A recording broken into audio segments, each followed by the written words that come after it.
Oh, sure. It's exciting, right, to think about having an interview, right? I know that when I was considering getting interviewed, I was like nerve wracked. Like, what would they ask me? What did anybody want to know about me anyway, right? Right. I do notice you're a Florida Gator, right? Are you one of those? Yes. Yeah, you one of those Florida Gators? Tell me about that. What Yes. what is it about Florida that you like? I was raised there, mostly in Tampa, St. Pete, and then uh, went to high school, three high schools, but we lived in Bradenton. Then my mom took me to a University of Florida game versus University of Kentucky.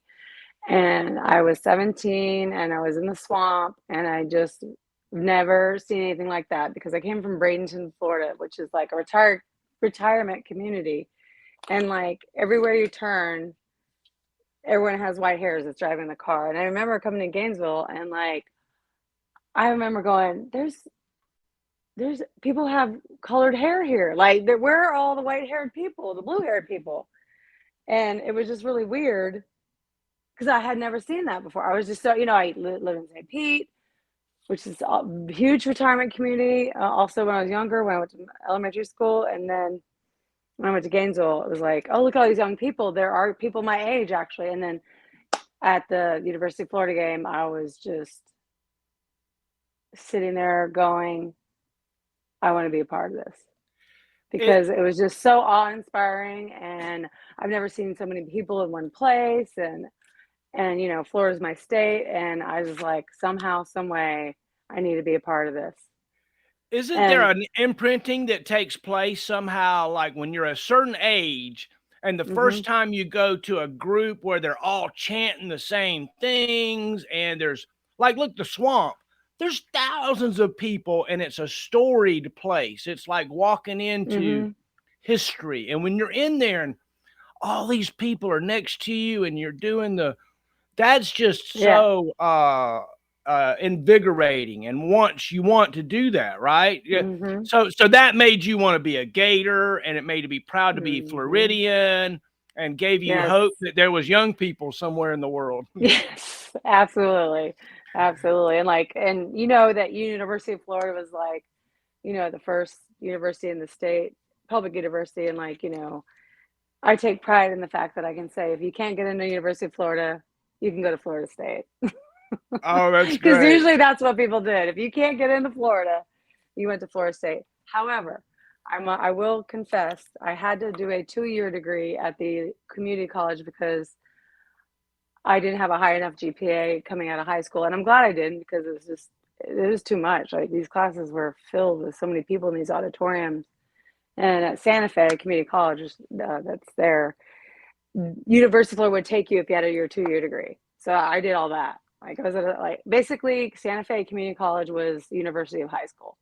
It's 13th and 14th grade, and then eventually I got into UF, and I failed out of UF too, but I went back at some point.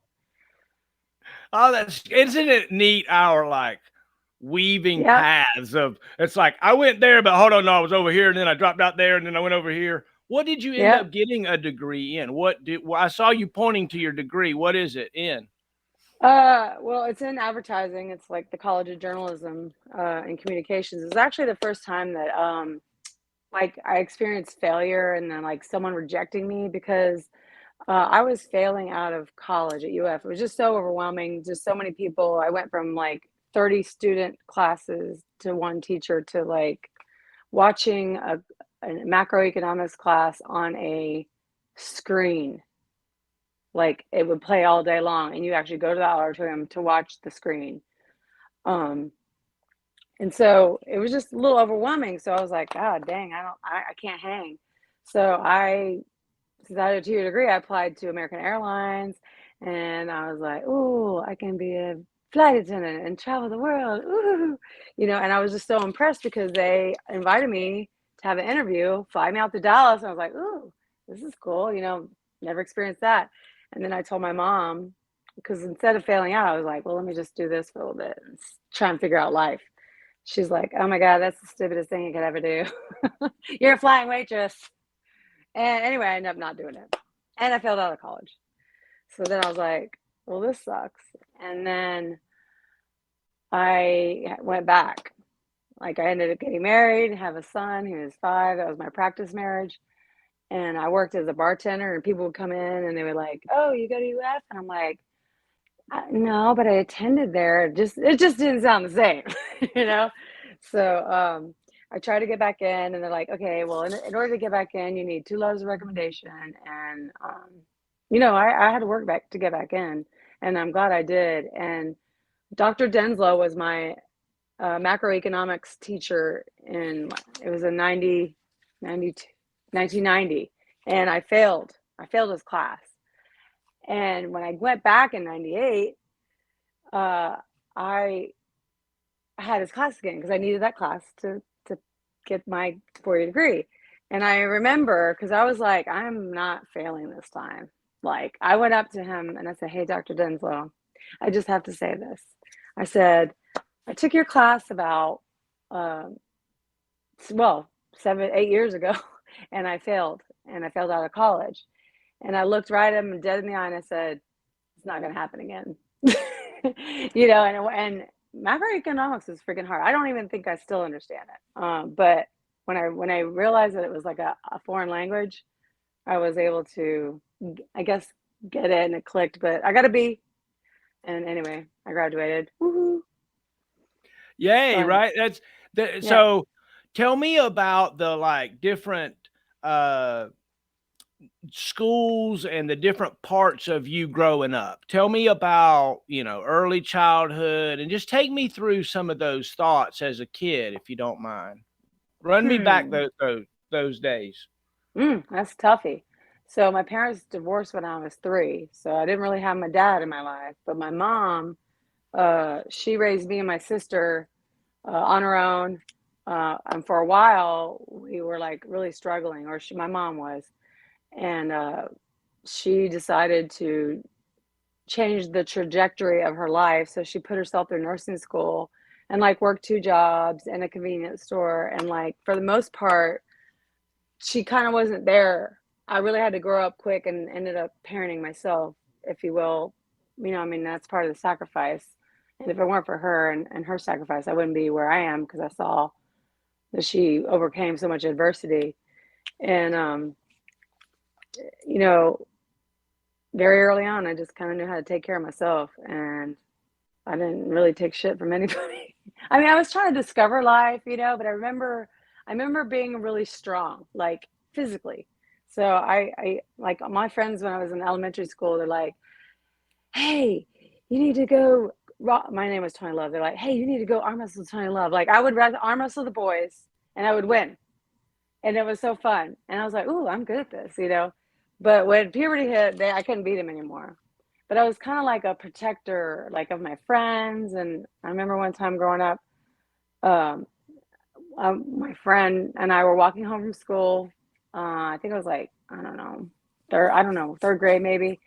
And this kid came up and started harassing my girlfriend and my friend, and he wanted to like toss her around or something, or like he was like all up in her face. I'm like, "No, you're gonna have to go through me." And then I just remember, I don't know what overcame me. I just remember taking him and swinging him around, and he flew away. And I remember the neighbor, and this random neighbor came out their front door and said, "Get away from those girls," or whatever. But anyway, I ended up beating up him. But I just remember having that like protective kind of personality. I'm a Scorpio, so and I was always the class clown. So yeah. Anyway, let's see. And then high school, I went to St. Pete. I went to a lot of schools. My mom moved a lot. We lived in Key West at one point when I was 11, and we lived there for the summer. And I was very independent at that point because Key West is like a 3 mile by 5 island, and I had a bicycle, and I could go anywhere. And it's just like that taste of independence really early on. And by the time I was, you know, like I just kind of always had that, what adventure am I going on today? And it still continued in my life. Like, oh, when in high school, I'm not used to these darn things. In high school, like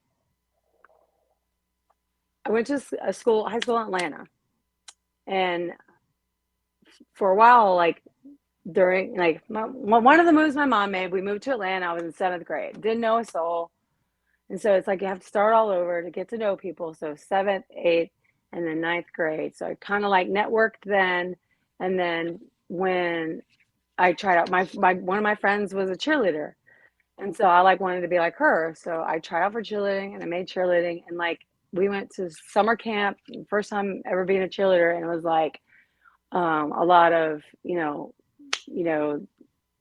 what it, you had to win the spirit stick every day, and you had to be all motivated all the time, walking to and from the lunch, and that was my experience of like a team sport, I guess.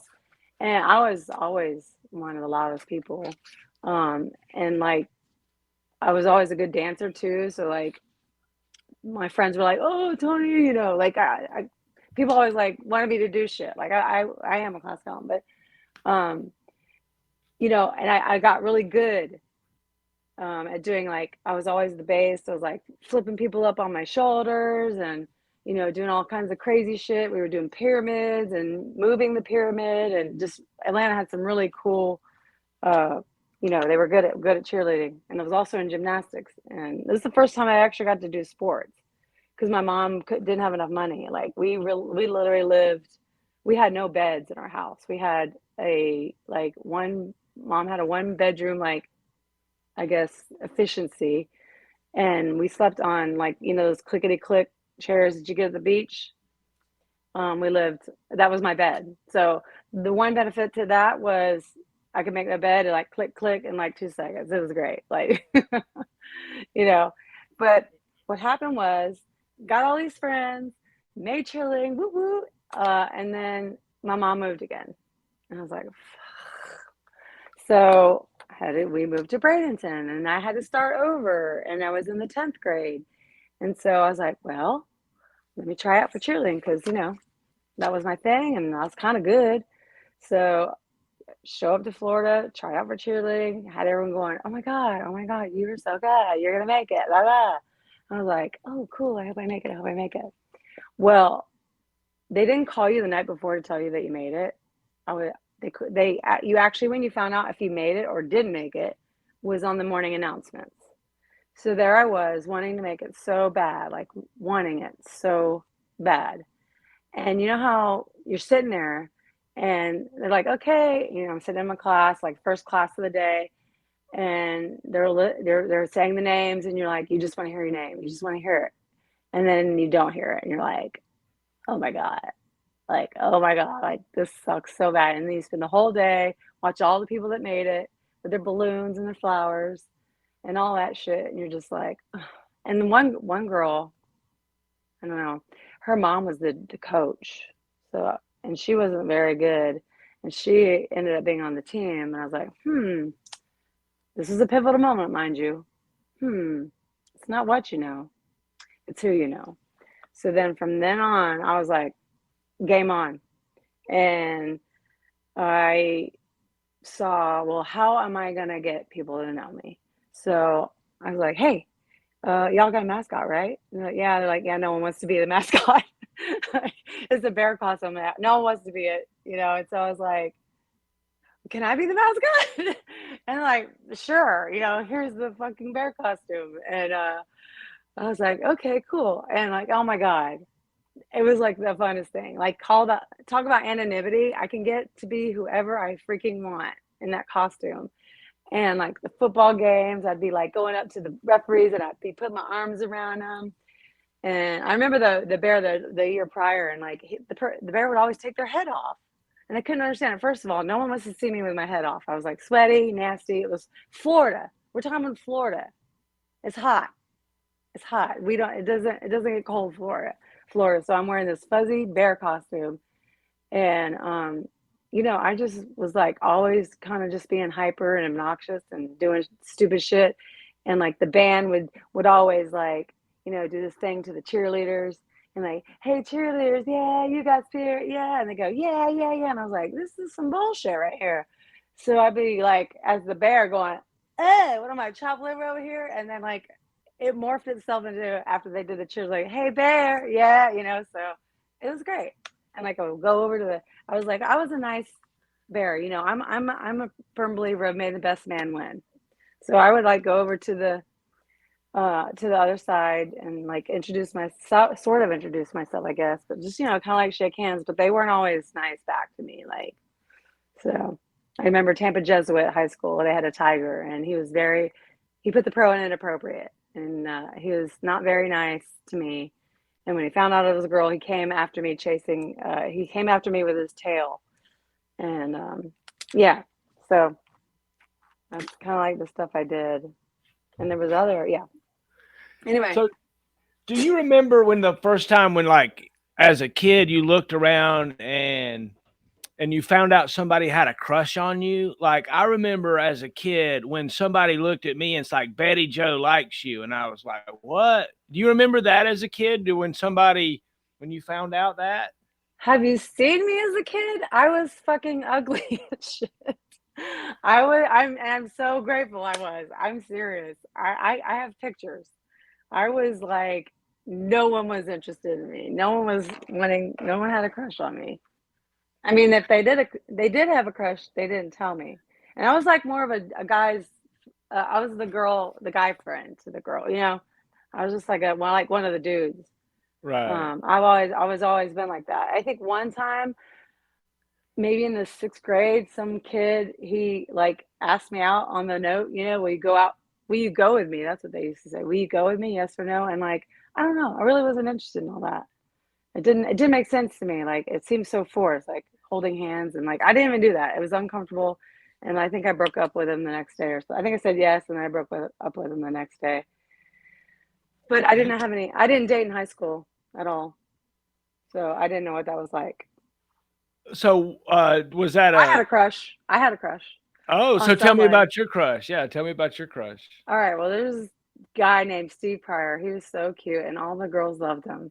And oh, I meant to mention the 11th grade was the bear. And when my senior year, I made cheerleading. So it worked. My getting to know people, networking. So there was this kid, Richard Pryor, Steve Pryor, and they had this thing where the school had this thing. If you filled out this like sheet to see if you're compatible with somebody else in the school. Like you know, you fill it out and then you turn in your compatibility sheet because everyone answers the same questions, and then it comes out with who you're most compatible with in the high school.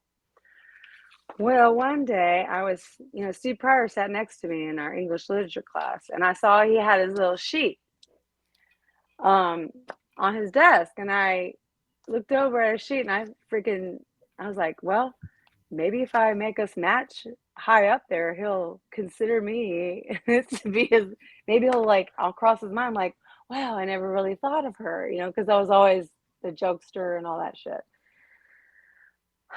I wasn't really smart at that either because when the freaking thing came out, I matched him 100%. I should have at least not have answered a couple. We matched 100%, and that was awkward for a little bit. But yeah, it didn't work. But hey, at least I tried, and I was a creative thinker early on. So do you think when those things came out, he thought she cheated off my paper, I was or scared. no? I don't think he knew. I was just so scared. I was like, oh shit, Tony, couldn't you? Why all the same? You know, I don't think Oh, he that's knew. so funny. I don't think anyone knew. Oh, Thank that's God. so funny. That's so funny. It's amazing Yeah. the games we play in our heads as kids. Well, even as adults, honestly, we Yeah. play crazy games.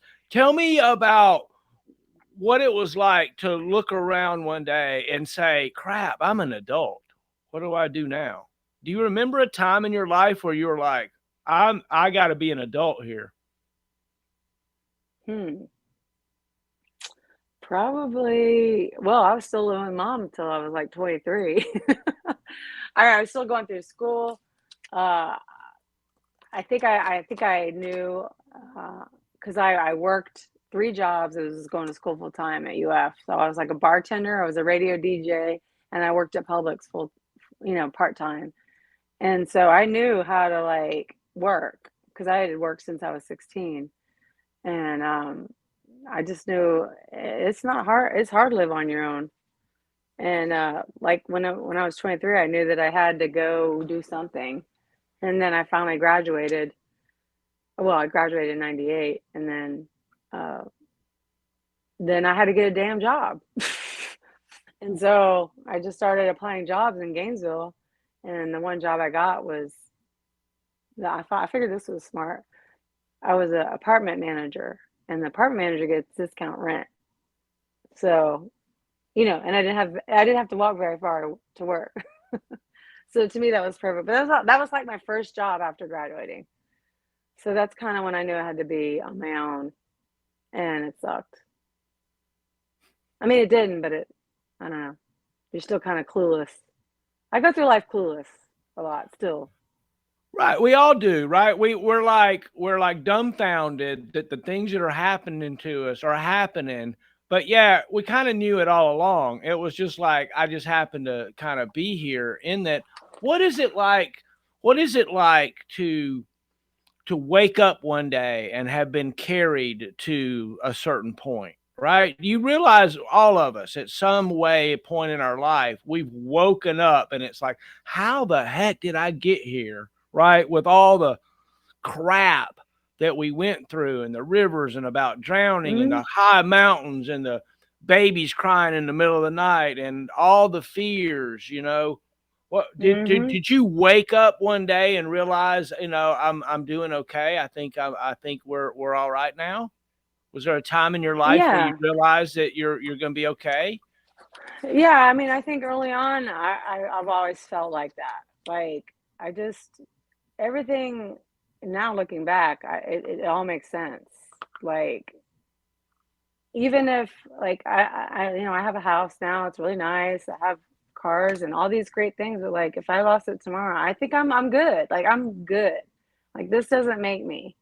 And, you know, er, just the fact that, nothing's a coincidence, right? So, like, joining the army was really kind of those one of those blessings from the universe, God, whatever you want to call it, that I was like, what a gift, you know?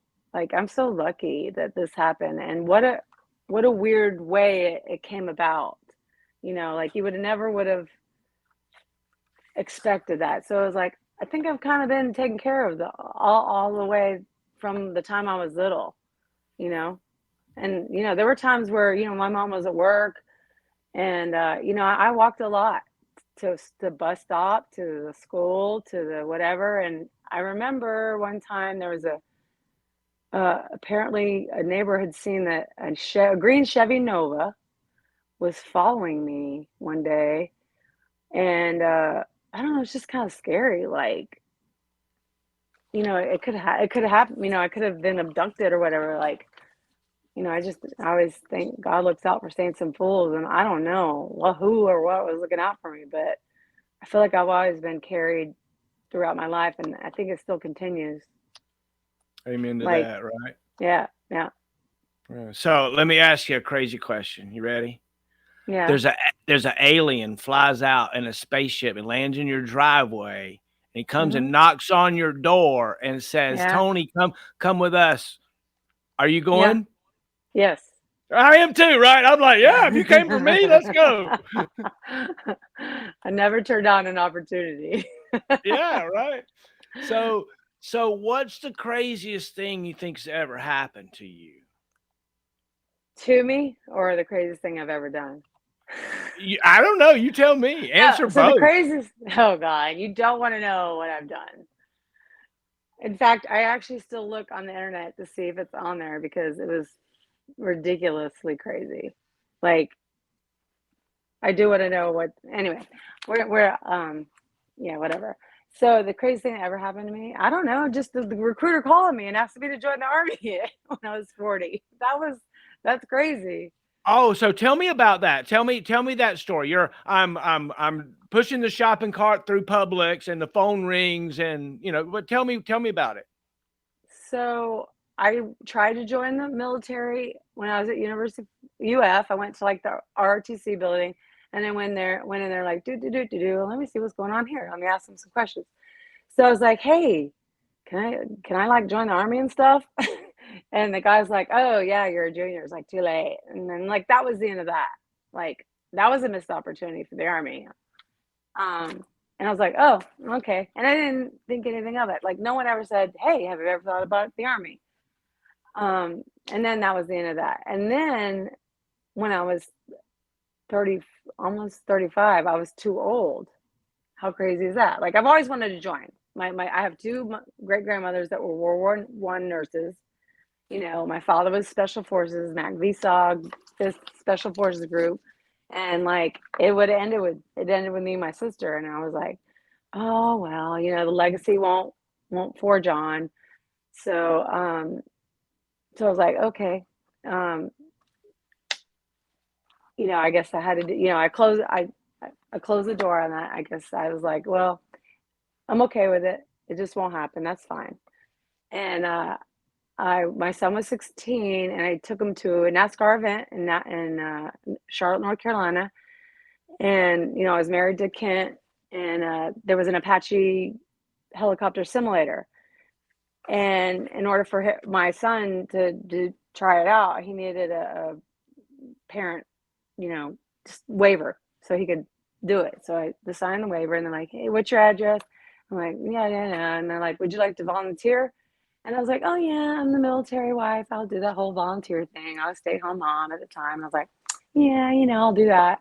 And didn't think anything of it, honestly. And then next thing you know, uh, a recruiter called me.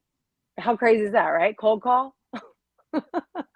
And he's like, hey, you want to join the army? And I was like, I'm too old. And he's like, oh, no. They raised the age to 42. And I was like, what? Like, what? Are you kidding me? And 4 months later, I raised my right hand. I'm like, woohoo. And it's so funny because when I left, you know, I went to Charlotte Mets and then, you know, stayed in the hotel the night before. And then they put you on this big ass bus. And I was like on a bus full of 17, 18-year-olds.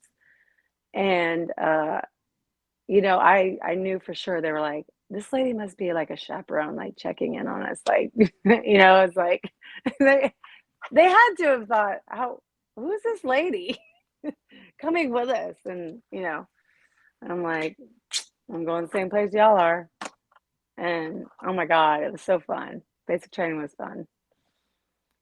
Isn't it interesting to think about going through something at a certain age? It's like the mystique goes away. It's like I don't know, right? Going to basic training at 40 has got to be way different than going there at 18, right? Gotta yes.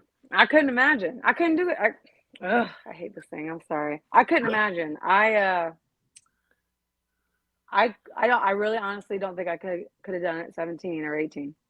There's no way. Like at 40, I had life experience. I knew it was a game, you know, and it was actually kind of cool because I got to take care of those young girls that couldn't handle it, or you know, like they had tough times sometimes, and I was like, look, you know, whatever it was, we had like powwows here and there, and you know, I just told them like, this is temporary, this is a game, you're gonna get through this, you know, like that holding it on in the shoulders and looking them in the eyes, like, you got this, like seriously, Right. You know, we're gonna get through, and it was fun, and I became a hustler in basic training.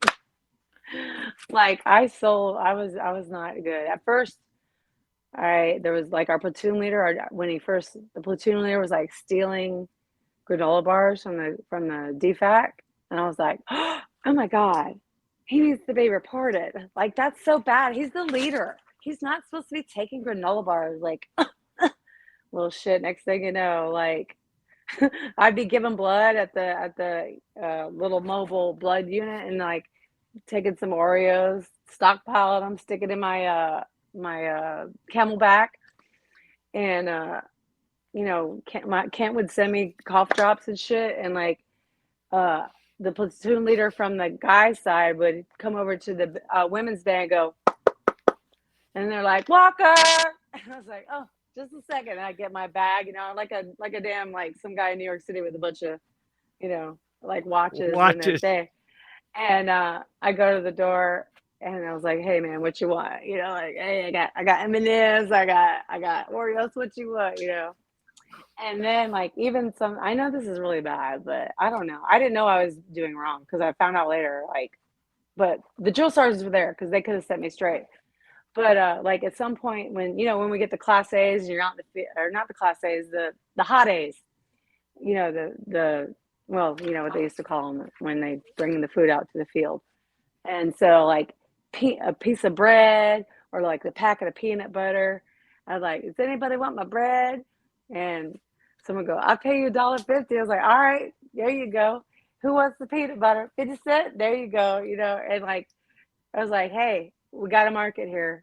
Like, hey, I can't help it. It was, to me, it was like a social experiment. Like, how much is someone to pay for a piece of bread right now? And some people are like, oh my God, that's so wrong. Like, why don't you just give it to them? I'm like, the market says otherwise. Anyway, like as time went on, I wasn't too bad, but like I really like our last thing to Victory Forge, like I had lots of granola bars, and like I was selling those things for like $20, and like I didn't really care about the money, but my dad like wrote me every day, and like he'd send me cash. Like I still like it was fun. Definitely something to do and help time go by was when I was a little basic training hustler. Oh my gosh. I want to play the video for us that I Oh my did. God. Let's see if I can do this. I may have to adjust the audio a little bit. Let's see. Let me know if you can't hear it. Like seriously, this made me cry earlier. Yeah.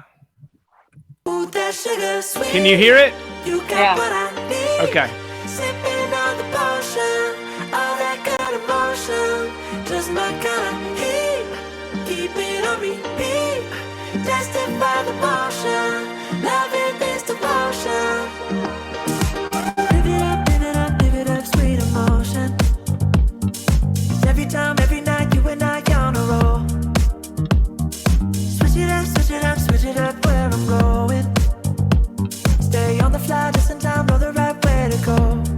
I'm on the road, it's my time, taking control of my life. I want to run the red lights, I've got to run this show.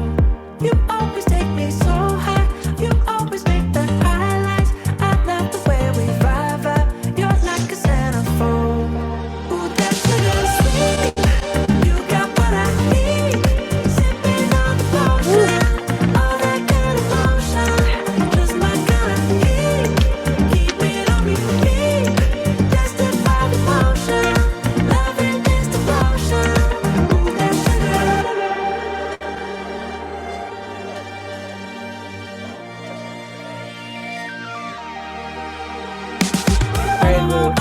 All I want is satisfaction. Make a move, baby, you got nothing to lose. Give me that good reaction. Gonna make it right, little like an offer I can't refuse.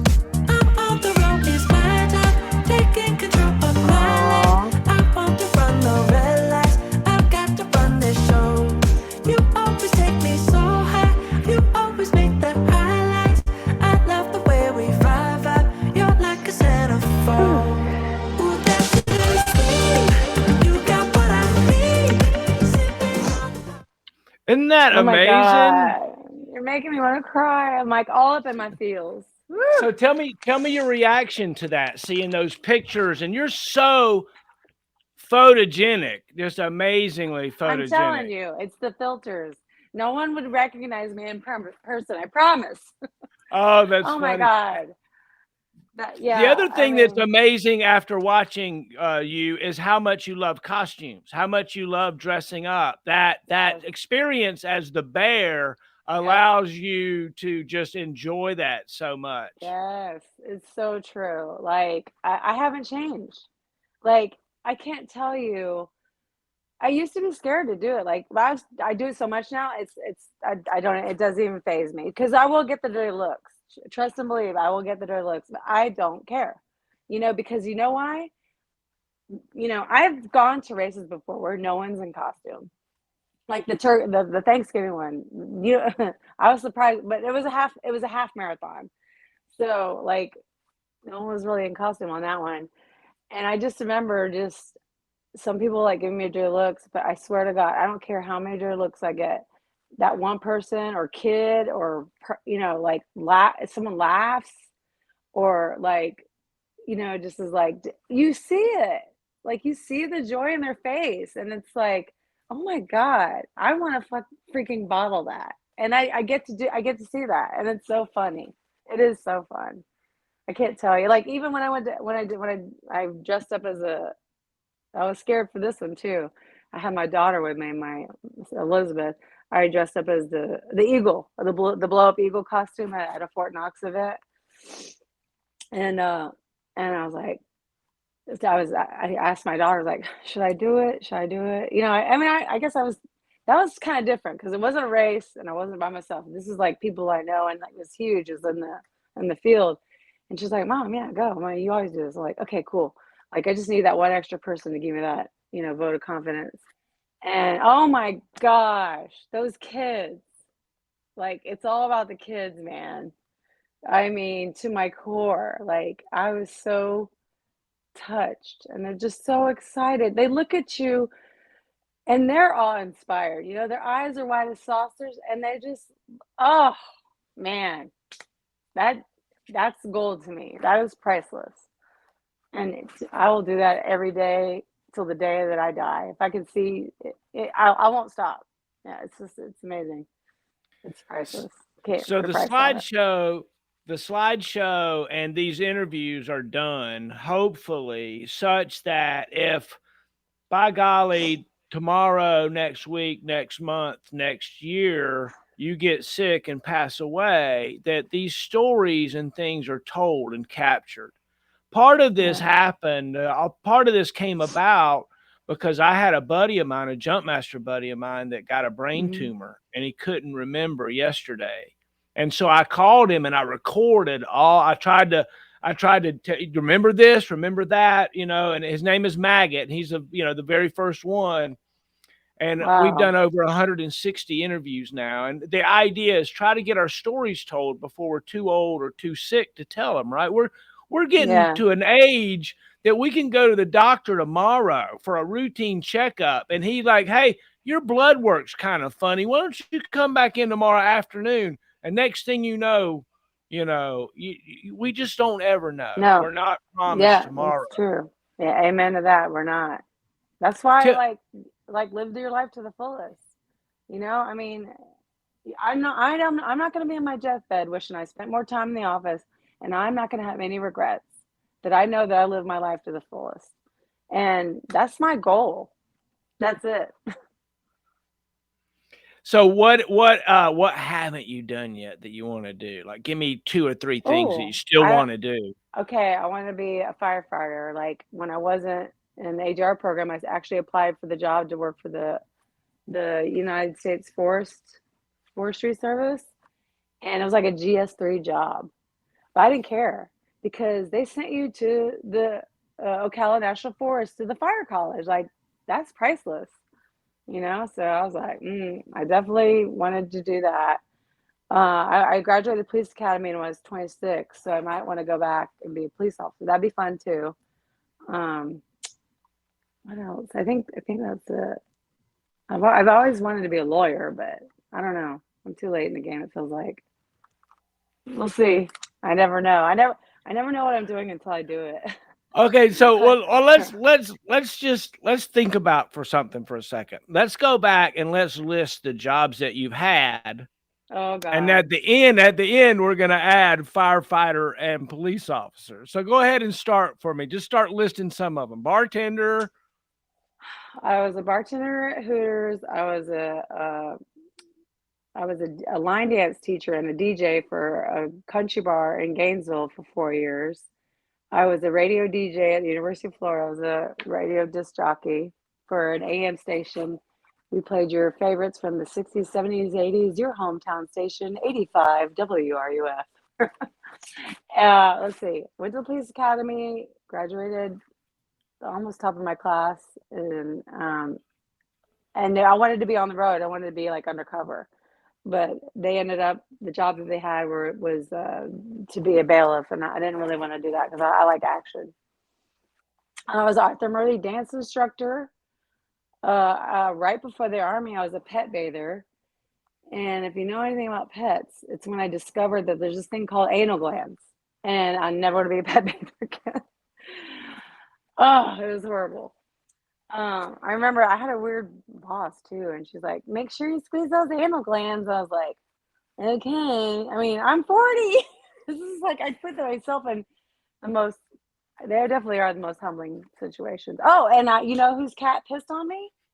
Earnhardt Jr. Yep. Dale Jr.'s cat pissed Dale on me. Jr.'s cat pissed on my pants. And I was telling my friends, I'm like, Dale's cat pissed on my pants. You know, like, I'm going to sell my pants on eBay. I was an eBay power seller. I'm very proud of that. In fact, we always joked because I sold stuff worldwide, and I always fancied myself as a worldwide businesswoman. So, international businesswoman, excuse me. My friend was like, yeah, if you ship to other countries, you're like an international businesswoman. So that was that joke. That was fun. I don't know if I've remembered them all. Is that it? I was a recruiter for the Census Bureau. That was cool. I was How do you recruit for the census? Oh my I God. don't Okay. get that. I Oh don't my get God. that. You won't believe this. Oh, I know, right? So at first I was going to be a door knocker to ask the questions, you know, for the census. And I didn't make the cut actually, which was weird. But the woman that was, who hired, there was another woman who became a supervisor, said that they needed a recruiter. So my job, like the enumerators, what they were called, the door knockers, that was like low level, but I got like it was better than what I would have had. And my friend, I became a recruiter, and basically I was recruiting for people who could be the enumerators. So that was kind of easy, and they trained me, and then I basically had to go out and say businesses and say, hey, is there anybody that wants to, you know, be part of the Census Bureau, and find out, knock on doors and find out the demographics of those houses and yada yada yada. And that was pretty easy, but that was fun. And then I would that was another thing too. So if you became and if you wanted this job, I would have to go to the library, and then I had to administer the test that you have. Yeah, there's a test you have to take. So I did that. That was part of my recruiting job. And then that was in 2010, and obviously, that was it. But I was like excited. I'm like, ooh, I'm a federal employee for like not very long. It was kind of cool. What Yeah. was it like becoming a sergeant in the Army and becoming a leader of folks? Ooh, man. Well, it's so weird because I'm an Army reservist. So, and I hate to say this, and I was just telling my friend the other day, I never counseled anybody until I was a staff sergeant. Sad. Like you never had I never had soldiers underneath me. It was, when you're Army Reserve and you like take these additional duty, these active ADOS tours. I don't know if you know what that is. Like you get your 365-day orders to support, the reserve unit. And it really wasn't until I got AGR as a detachment sergeant that, my God, that has been the favorite job I've ever had in the Army. And like having those soldiers underneath me, having soldiers that were going to get kicked out of the Army. Like I just was telling, actually I applied for the Army coaching program today. I turned in the application because it's a new program they have. It's a pilot program. And it asked, have you ever, or name a time where you've actually helped someone, get to their potential. And so all I could think about was Specialist Burroughs, Specialist Ashraf, and Specialist Cruz. And my commander, they weren't passing their APFT, their Army physical fitness test. And my commander wanted me to kick them out of the Army. And I was like, I don't know, maybe not. The Army's invested a lot of money in these people, So I told him to, you know, give me a shot, get him right, and get him not kicked out of the Army. And man, Specialist Burroughs, he ended up winning battalion best warrior. He finally passed his PT test. And I got him a conditional release out of his Army Reserve contract. He went active duty and became a Cav Scout. And I just talked to him yesterday, and he's a combative trainer. He's a staff sergeant now. He's active duty, and he's at Fort Carson in Colorado with the 4th Security Forces Brigade. And look at that, you know? He was going to get kicked out, and look where he's thriving in the Army. And then Specialist Cruz, he was going to get kicked out. He is now a staff sergeant Cruz, and he's a training NCO. And, you know, he was deployed. He got deployed to Kuwait, and he called me from Kuwait because he was trying out for an air assault slot. And he didn't make it, but he called me. He's like, listen, Sergeant Walker, thank you, you know, for believing in me. You know, and I mean, it's almost like when I dress up in costume, but like that is the effing gift. You know, when they call, I don't want to thank you. I don't want the awards. I do my job because I want to help other people. I want to be a servant leader. Like, how can I help you get to where you want to be, or how can I be of assistance to you? It's never been about me, right? And then the last guy, he was like a specialist for like a long time, like 18 years. And he was going to get kicked out. And he became an NCO. Or he finally, you know, they all passed a PT test, obviously, since they're still in the Army. But he became an NCO. And this guy had no car, and because I was stationed at Fort Dix. And he would take the train and the bus to our reserve unit. And he had some, you know, I mean, he had so many. I can't believe how he was going through a lot, and like, I don't know how he did it, but he did it and became an NCO. And guess what? He's now a second lieutenant in the Army, and he's a chaplain for you know, it's like, hello, that is the bread and freaking butter. That's how you do it. Amen. So So to me, I want to be a first sergeant, and I want to be a command sergeant major, because I want more of that. Right. You know? Leadership is it makes you want more, right? When you are able to help people along the way. Oh my God. And helping isn't always just lifting somebody up. Helping is bumping them when they need help sometimes, and shaking them a little bit, and running alongside of them sometimes. Yep. You know, I right? agree. Yeah, I mean, like before the Army, you know, I could convince somebody to do like a half marathon with me or like that. You know, hey, you want to do a half marathon? No, I never done one. Come on, you can do it. You know, I can do that. But this was different level. This was a different level of having someone realize their potential. You know, like having them go beyond their perceived, you know, limitations. You know, they had perceived limitations, but I knew they didn't.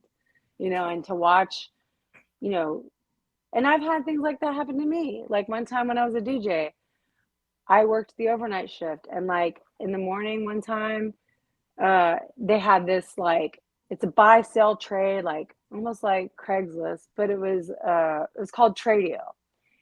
So the person who's supposed to come in and do that, like, hey, it's 85 WR, you're listening to Tradio, you know, you want to buy, sell, trade, call up here and yada, yada, yada. And that person didn't show up. And I was like, oh, I was so scared. I was like, oh my God, I can't do this. I cannot do this. Because I was like Queen of Dead Air. As soon as that mic turned on, it was like, turn it back off. You know, I was like so tongue tied. And so people were calling, the people who normally do trading. I don't know where these people come from, but apparently that's what they did. They waited for a Saturday and they called in, and they're selling all kinds of shit. And I actually have the tape. It's so funny. The shit people would sell. And so, can I cuss on here? I guess it's too late. Anyway, so people call, is Tradio going to be on? Is Tradio going to be on? Ring, ring, is Tradio? And I'm like, so this one person on the other end of the line I was like, hey man, should I do it? He's like, yeah, you should do it. I don't know who this guy was, but all I needed was that. Hey, yeah, you should do it. You'll be fine. I was like, okay, I'm gonna do it. Hang on the phone, turn that shit on, or turn that mic on, and I'm like, okay, you're listening to 85 WRUF radio. If you want to sell, buy, or trade, give me a call at 555-5555. And nobody called. And I was like, what the is going on? Like, hello, or, you gotta, well, the weather's nice outside. Well, it was raining that day. I didn't have eyes on the weather, but I was just like fumbling through, not knowing what to say, saying stupid shit. And then next thing you know, the news guy, they come in every hour to tell the news. He's throwing like, look at the newspaper, look at the ads. And I'm like, there's a yard sale going on at 235-777, and anyway, finally people start calling, and oh my God, like we went from crickets to the floodgates open, and like this one guy's like, I got chickens for sale, and I'm like, what? Like what? Where are you people? Those are the aliens that are really showing my door, right? I got chickens for sale. I was like, oh, I didn't hear what you said. Oh, he's like, oh, I got a busted lip. I was like, oh, what were you doing in the kitchen trying to cook something? He was like, no, wife got mad at me, whatever. Like, I'm just like, oh. And then like people would tell, yeah, I got plus size clothes for sale. And I mean, these are my people, really.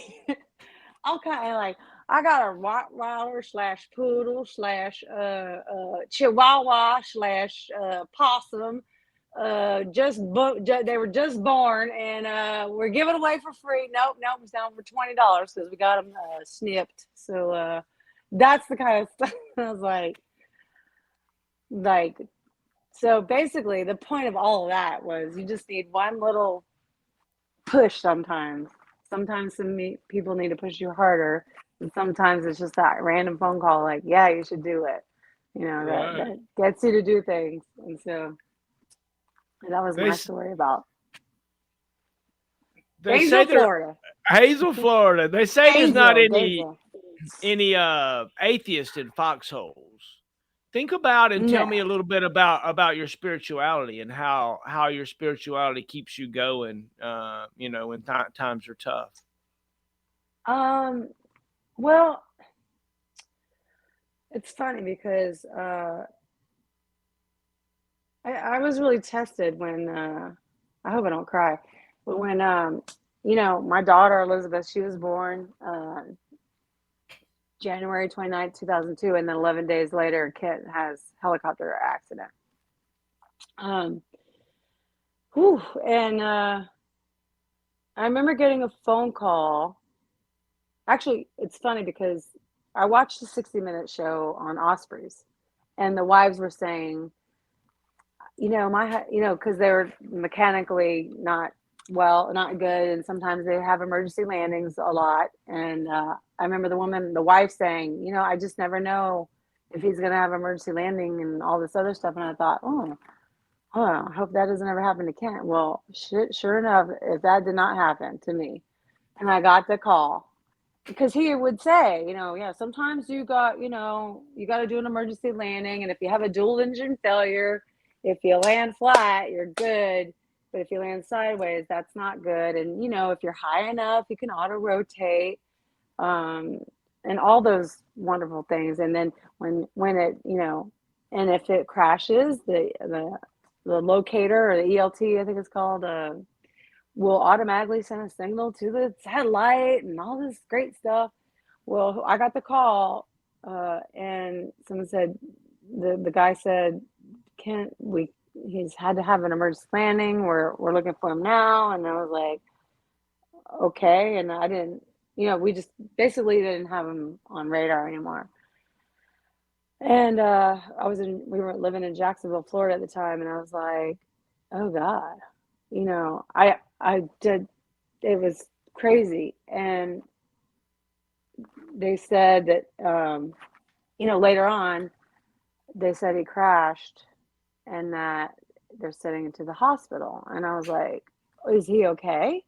Like, I don't know. And is he okay? And like, they didn't know. And so I was like, oh my God, oh my God, oh my God, no, this is not happening. Like, Elizabeth just, this is our, we just got married and this is not how it's supposed to happen. Like, seriously, this is not how it's supposed to go down. And I just remember like going to the closet and just grabbing his uniform and just saying, please, God, please let Elizabeth have her father. And I went to my neighbors and I knew they were really like spiritual. And I was like, I don't know what to do. Can we pray? I don't know. Let's do this, you know. And like they prayed and it was just really scary for a long time. And then I got picked up. They were taking me to the Shands Hospital. And I just remember looking at we were on 95 and I just remember just looking at all this. I was just so numb. And we drove up, they drove up to the emergency room and I see the fucking chaplain. And I'm like, oh shit, here it comes.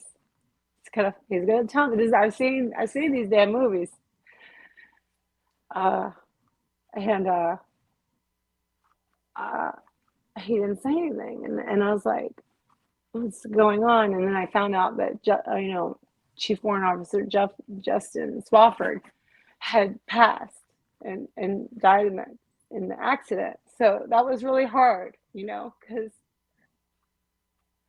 Kim was still alive and was taken to the emergency room. But then like Justin didn't make it, and it was hard for me. I couldn't celebrate, so I just spent time with the family and we prayed and stuff. And I felt it was like I still didn't know what was going on with Kent, and I saw the surgeon come out and she's walking up to me and I'm thinking, I don't care. Like, I'll push him in a wheelchair. Like, just tell me he's alive.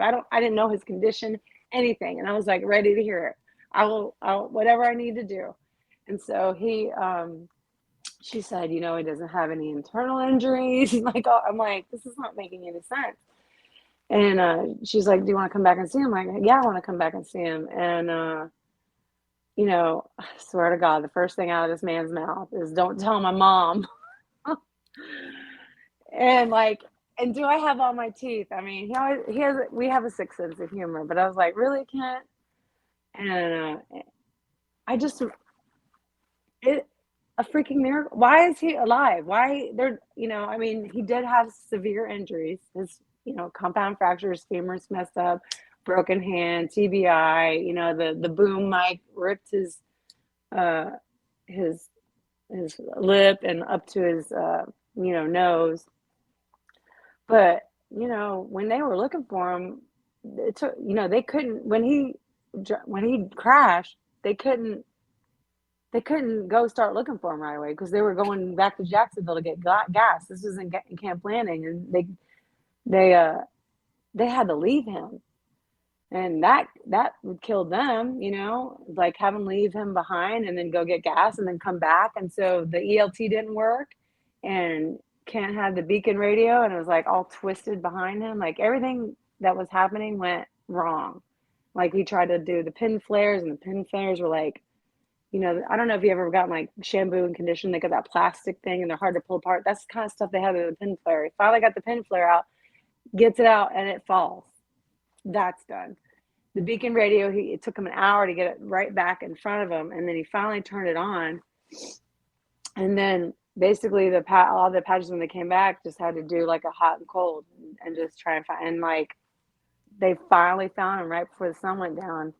And Kent remembers they said they were going to try and take his leg off or cut his leg off because it was so bad. And he was, he told me that when the light shined on him, he thought that was like the light to heaven, like, but it was like the searchlight.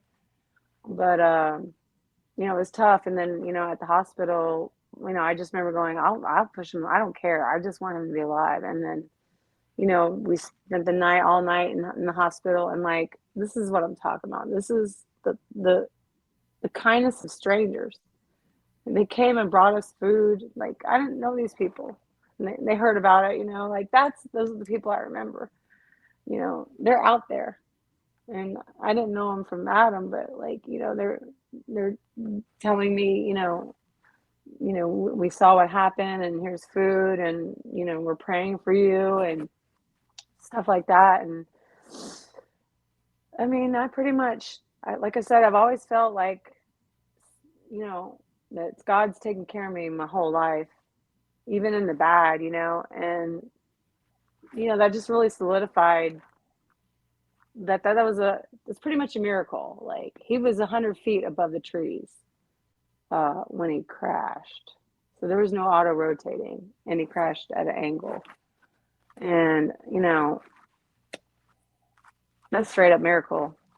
I mean, that you can't explain the unexplainable, and that's the only thing I can come down to it. But every year I try to remember Justin, and I've run in his name, and like I watched the video that his sister made come every year February 9th. But they were just so gracious to me, and like trying to make me feel better. They're like, oh, and it was his birthday too, the day he died. And they were like, Justin was single and, and it's still hard, like we've all kind of paid the price, but he still lives on, but that was pretty much my guarantee that, like, there's God. Brag on your kids for me a little bit, right? Tell me about your children, and then also maybe your extended family, if you feel led to. So well, I have a son. He's 28. He lives in Wisconsin. And a grandson, Arthur. That's their Well, and he has a girlfriend. He's not married, but he's in Wisconsin working up there. And Kent's his stepdad, which is kind of his real dad. Some Elizabeth, she's 20. She's in she's in community college. She's in her second semester. And for a while there, she wasn't sure what she wanted to do. Kind of had a weird moment. But I just told her, I was like, listen, we don't know why we go to school, but we need to go to school. You will get guided, I promise. I was guided. You will get guided. I didn't know what I didn't know what I was doing for a long time. And like I didn't. But I knew if I knew it was always having a goal and always learning and always trying to evolve as a person, then I'm good. And so I think it's clicked for her, and I told her, I said, Liz, you got to take sociology. Like, you will love sociology. And she loves it and she gets it. So I love to watch that it clicked for her. So I'm proud of her for doing that. And she's like a really good artist. Like, I'm not biased. Like, her stuff, I look at it, I'm like, oh my God, like, you're not of this world. Like, where do you come from? Because you didn't get art from me, I'll tell you that. And then Samantha, she's in 11th grade, and she's like super smart. Like, I was not this kind of a smart person. Like, she's in physics, taking those AP classes, physics and calculus. Oh my God. I mean, I failed geometry. I don't even know how to math like that.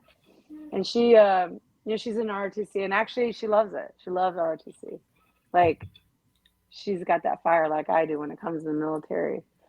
And, she's I think she's doing the honor guard, the color guard for JROTC. And she wants to go to West Point. And then her dad wants her to go to Space Force. I told her, I just want her to be happy. She can go to UF, I'll be good. She just can't go to Florida State. That's funny. That's funny. So, how many years do you have in the military now? 13 years. Oh, wow. That's awesome. I know. But That's I'm all. coming off AGR. I'm going to be going. Well, like I said, I've applied for this Army coaching program, and I won't find. There's going to be a panel, and I'll find out January 20th if I made it or not. So I'm hoping that that's going to come through. But I'll be transitioning out, and then I'm going to re-enlist as a reservist, so I can still finish my 7 years. I think I have 7 years left to retire as an Army reservist.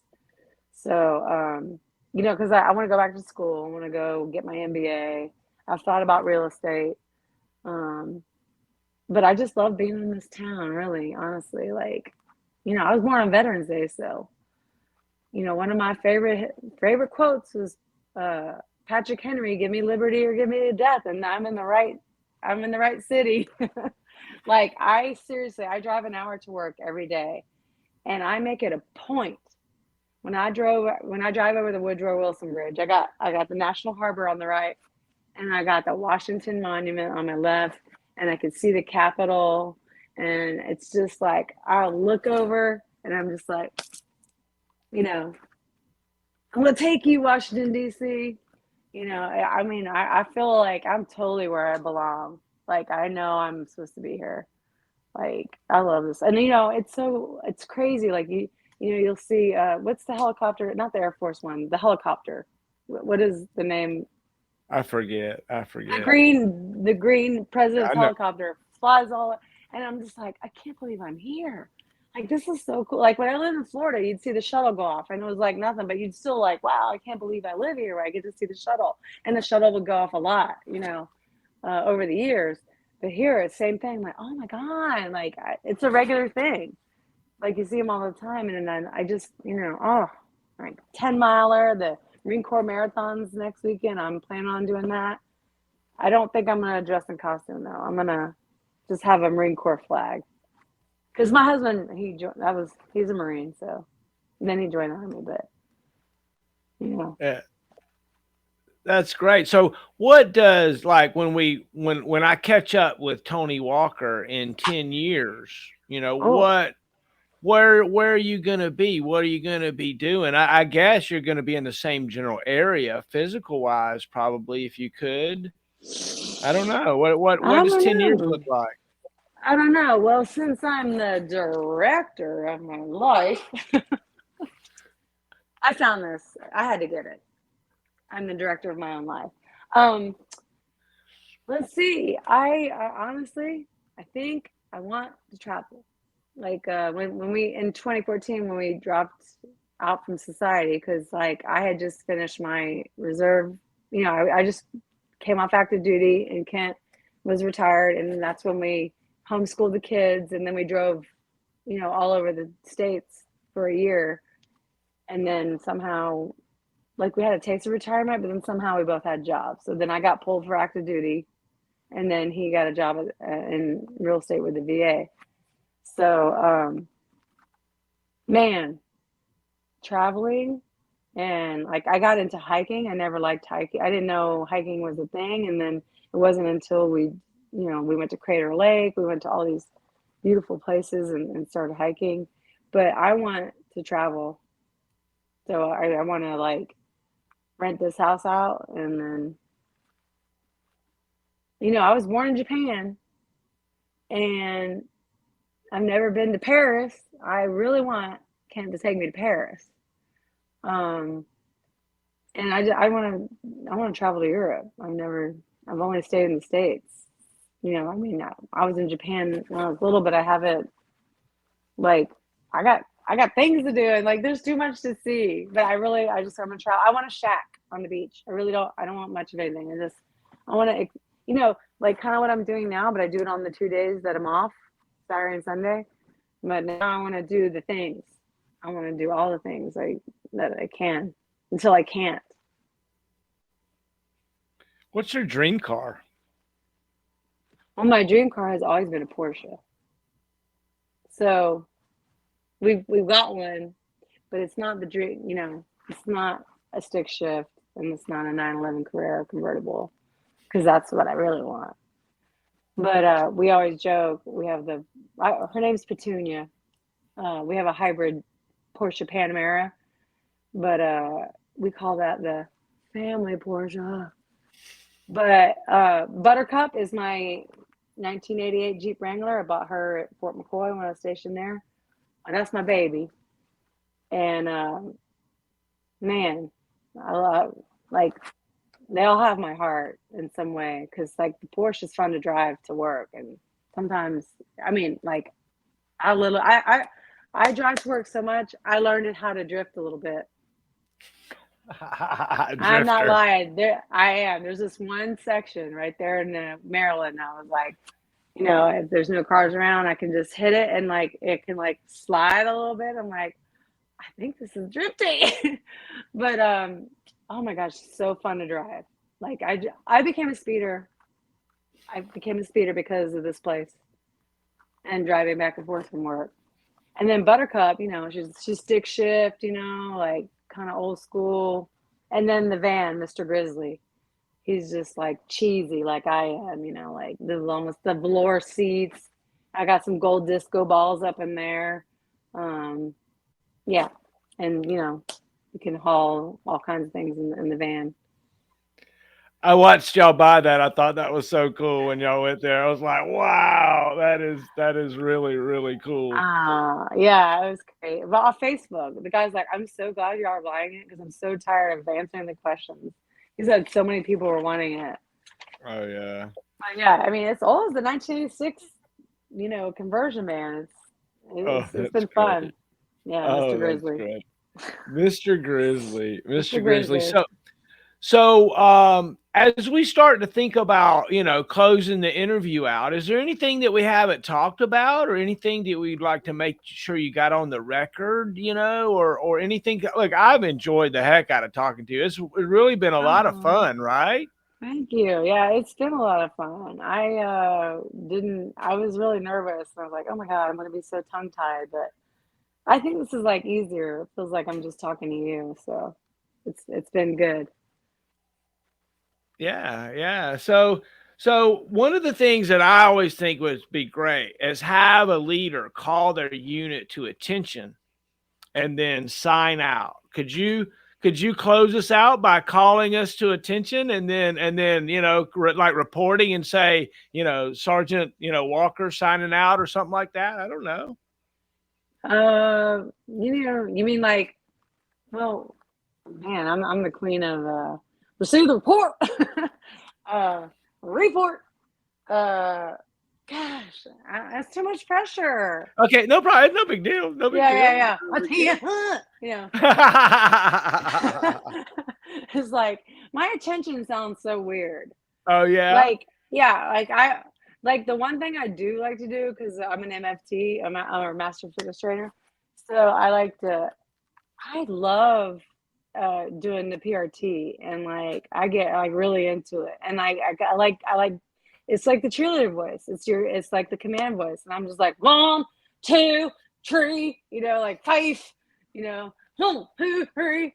I do that shit all the time, and like whenever I would do, like I've had, I was when I was at the 81st Readiness Division, I'd have big formations, but I was so used to it that I was like, assemble to the right, march, right pace, all that kind of stuff. I was extra about it. I know you're surprised. Me being extra. Like sometimes people are like, "Oh, you're so extra." I'm like, "Hello, have you met me? Do you know me?" But yeah, I did like that. But my attention always sounds so weird. Well, don't do it. Huh. Oh, that's great. Right? Dismissed. Yeah. I'm going to put all of those on the blooper reel, every one of them. No. Right? It's going to be great. Oh, I can't wait for this blooper God. reel. I right? am not watching it. I'm not going to watch it. Oh my God. I can't. The video is hard enough. It's like, when you leave, your voicemail, like no one likes to hear their voice. It's, I don't think I could watch the video. I'll just have people say, "Oh yeah, I saw you on there." Anyway. Oh, this has been so much great. Fun. What an honor. I've enjoyed it. Well, so look, Joe's going to pop back on. I love it. Thanks so much for hanging out with you, Tony. It has been a blast. Thank you. Yeah. So what we're going to do, what we're going to do is, package this stuff together, and probably in a few weeks, we'll start putting the whole thing out. But I'm going to put some teasers out here and there. And we're going to have like a Tony week. But then, No, not all yeah. week. Oh yeah, we got lots of snippets, right? But eventually, Joe's gonna send you a coin with a serial number on it, What? and a thumb drive with a titanium thumb drive. So if the Russian tanks come, they can't run over it. And that's kind of what we're doing. And the idea, the real deal is So awesome. our slideshow and our interview is going to be on this thumb drive, and your kids will be able to fight over it one day. Oh, that's so awesome. Don't What you a wish you gift. had Thank your? you. Yeah. So that's Thank you it. so And much. if you want to support, you can support us at formerforce.com. We appreciate it very much. And we'll call it a good night. Yay. Good night, everybody. Good night. Thank you Good so night. much. Hooah. Hoo-ha. That was pretty good.